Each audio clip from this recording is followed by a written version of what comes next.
After my father passed away, my boss called me into his office just to say, "I thought you'd quit by now. Isn't that what weak people do?" I swallowed my pride until I saw the framed photo on his shelf. And realized it was taken at my dad's funeral. I never invited him.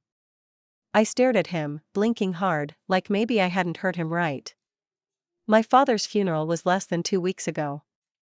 My hand still trembled sometimes when I tried to sign a form.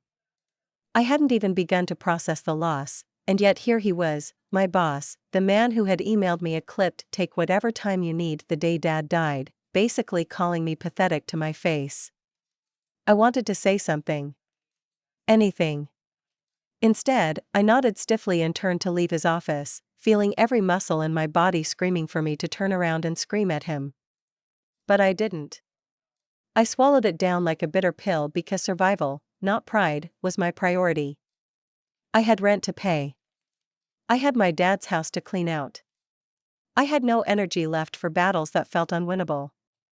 The next few days blurred by in a gray fog. I kept my head down, doing the mindless tasks that made up most of my job at Northstone Logistics: filing, scheduling pointless meetings, ordering catering for clients who barely remembered my name.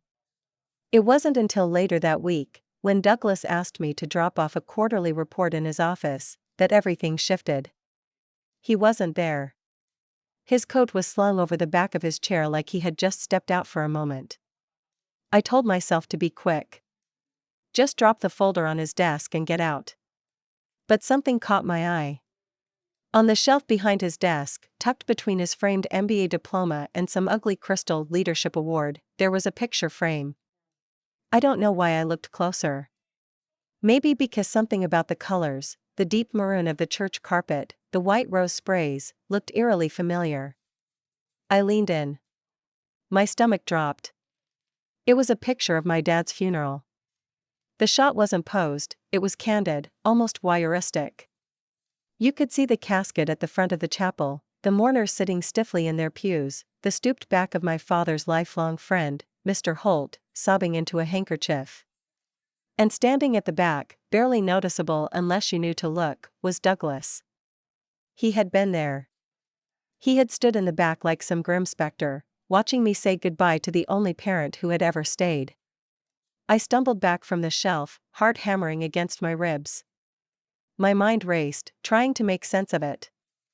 I hadn't invited anyone from work. I hadn't even sent out an obituary in the newspaper, just a small online post. How would Douglas have even known? The answer came slowly, like an old memory resurfacing. I went home that night and pulled out the battered box of my father's keepsakes I hadn't yet had the heart to unpack from his house. At the very bottom, under layers of faded report cards and forgotten birthday cards, I found it, an old Jefferson High yearbook. It was from the 80s, back when my dad had first started teaching. I flipped through the stiff, yellowed pages, barely knowing what I was looking for. And then there they were. A photo of the debate club. My father, younger, smiling, his hand resting lightly on the shoulder of a grinning teenager I barely recognized. Douglas Crane. I stared at the name printed neatly under his face, feeling like the ground had shifted under me. They had known each other.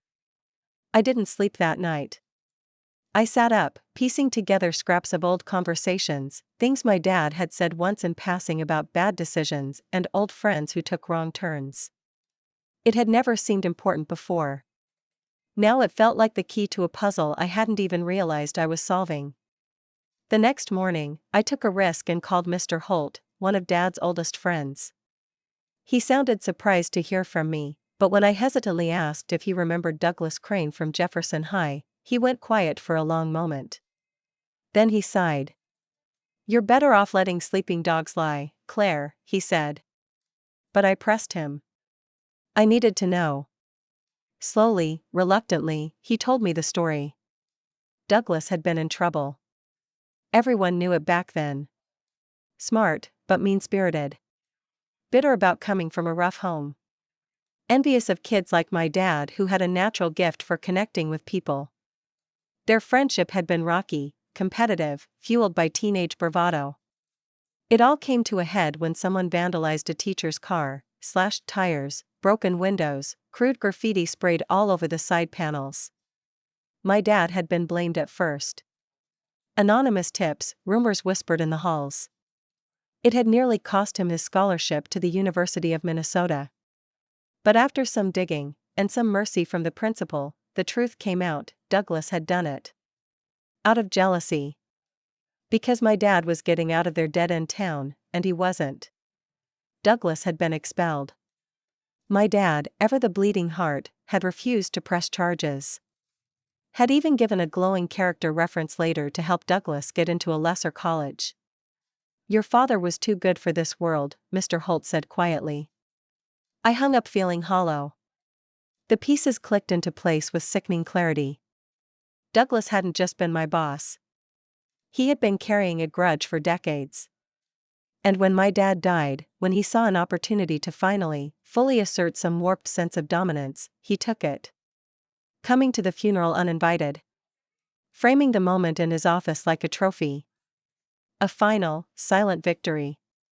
At work, I began to see things I had overlooked before: the little humiliations Douglas dished out, the impossible deadlines, the way he always seemed to watch me with thinly disguised disdain. It wasn't professional. It was personal. He wanted to break me, the way he had once tried, and failed, to break my father. And here I was, showing up every day like some obedient, hollowed-out shell, letting him.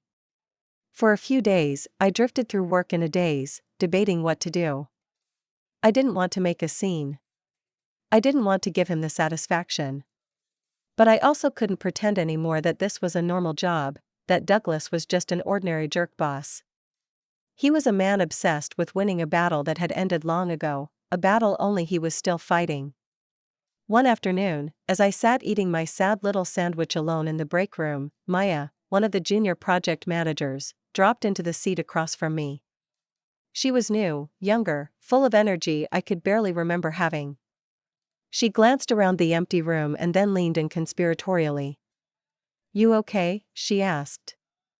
"You look like you're somewhere else." I hesitated, then offered a weak smile. "Just tired." She didn't push, but her concern lingered with me all day. It hit me then: the reason Douglas still had power over me wasn't just because he was my boss. It was because I let him isolate me. He had made me feel small, alone, cornered.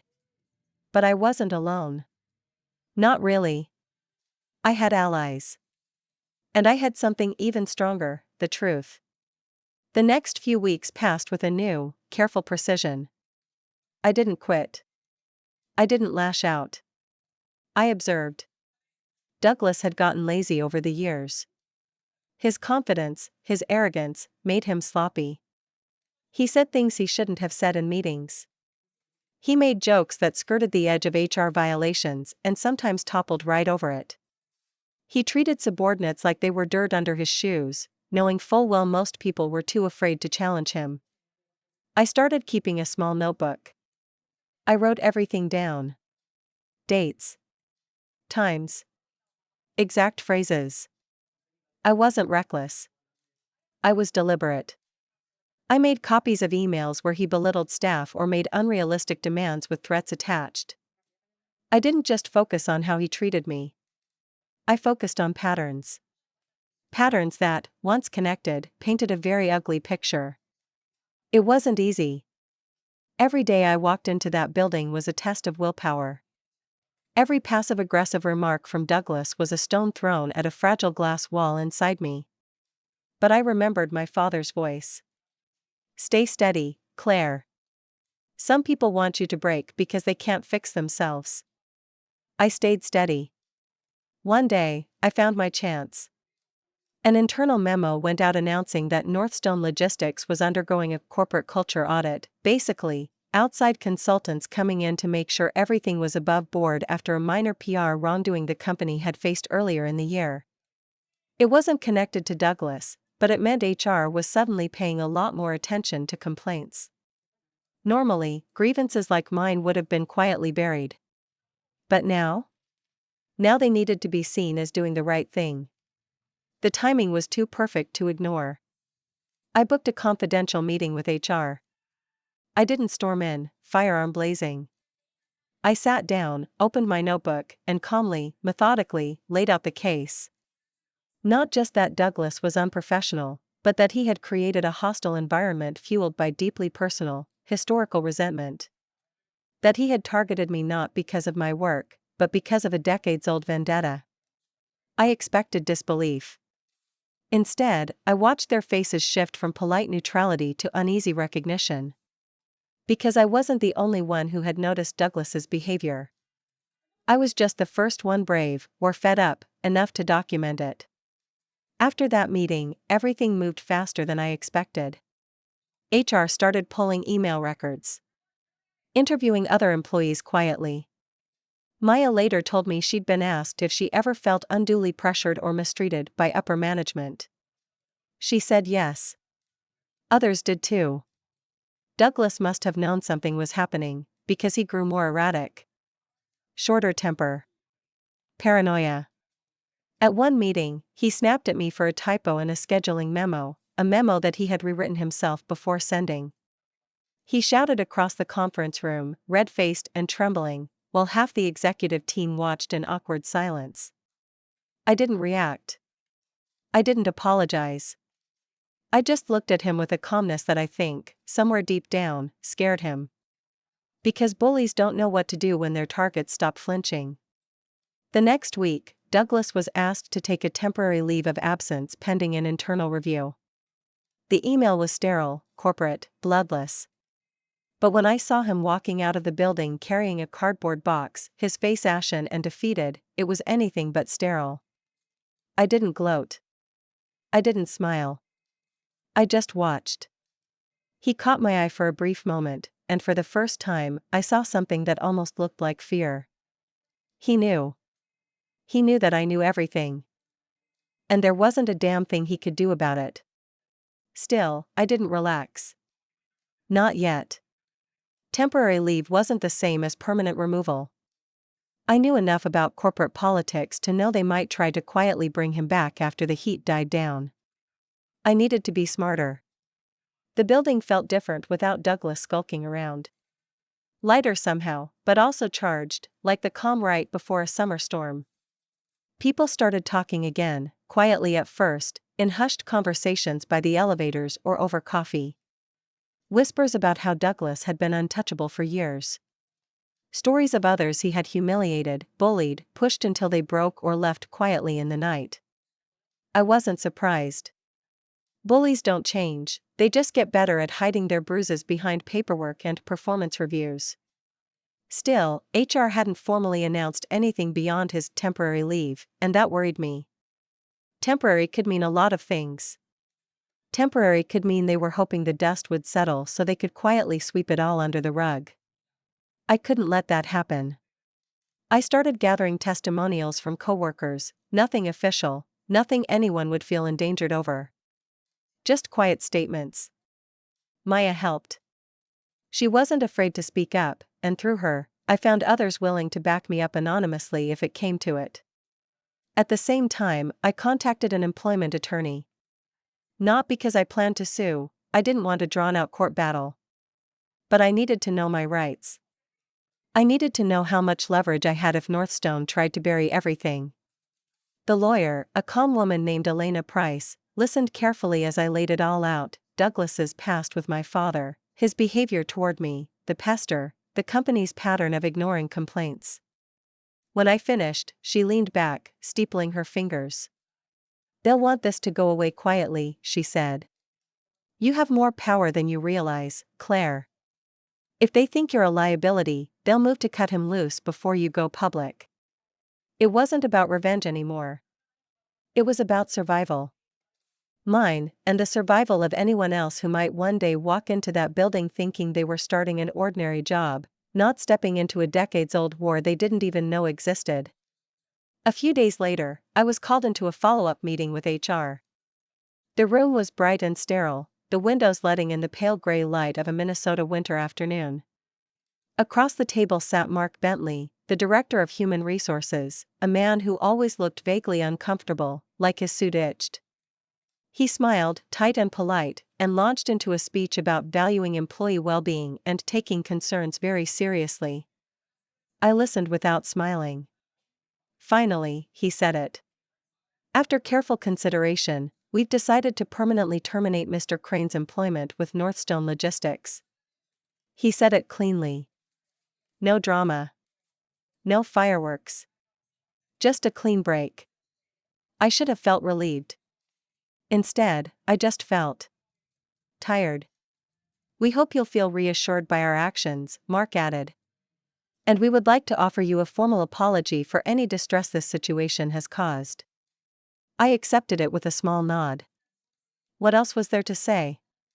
It wasn't about apologies. It was about restoring something Douglas had tried to strip away from me the moment he leaned back in his chair and called me weak. My dignity. My agency. My father had always said that real strength wasn't about getting even. It was about knowing you didn't have to. Still, I wasn't naive.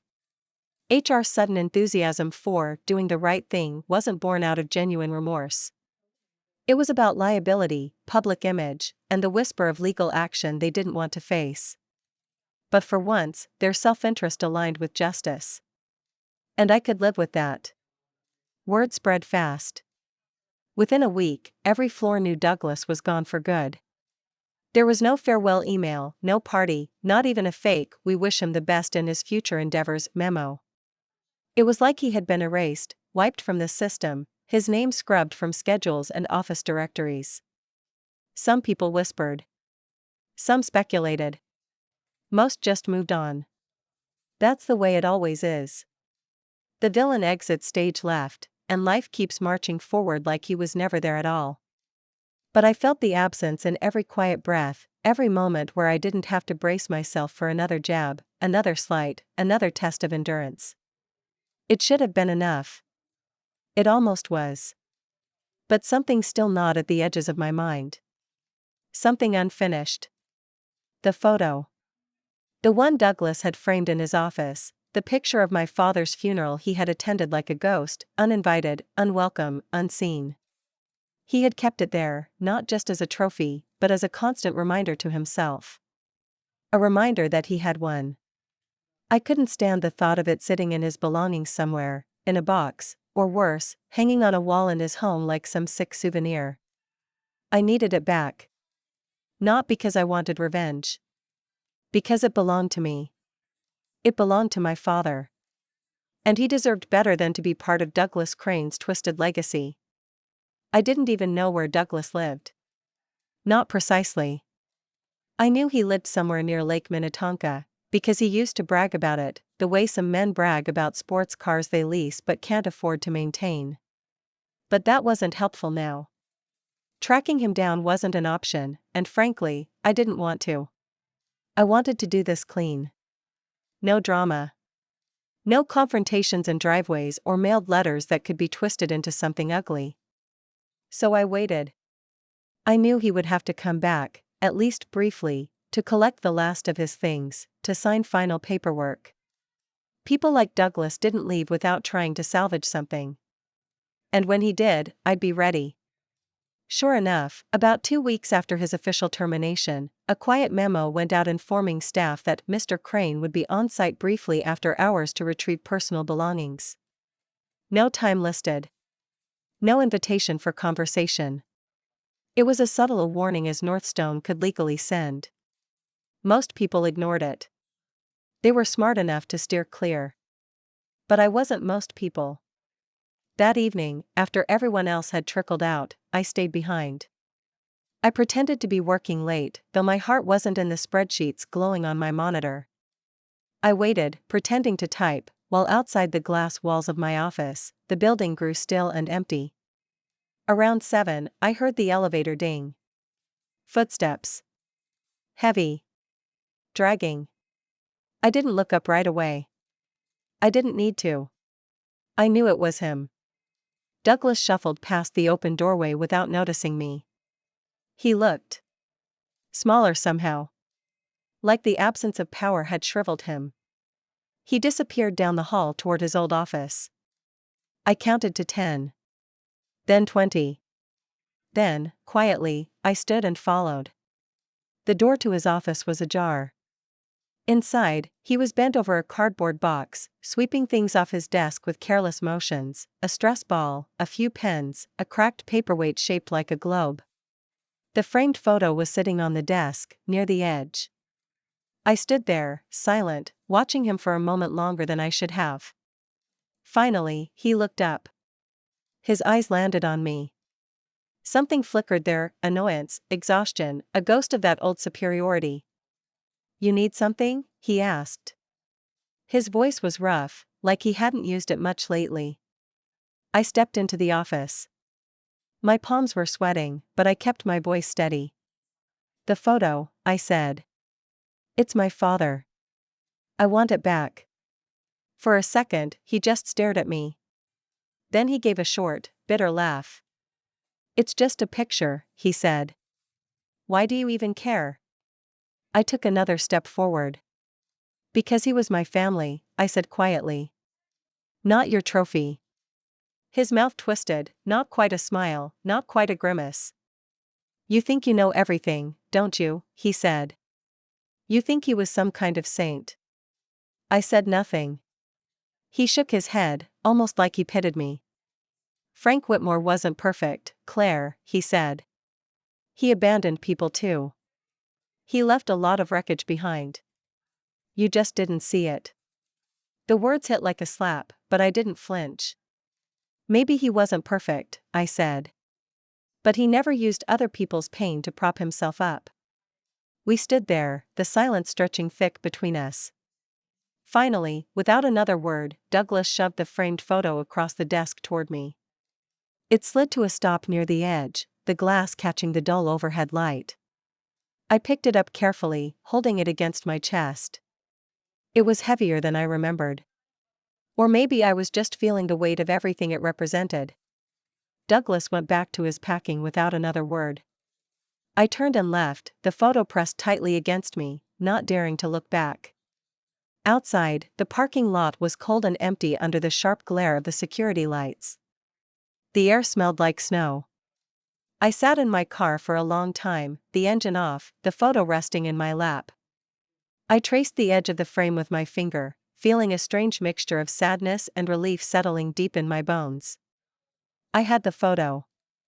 I had the truth.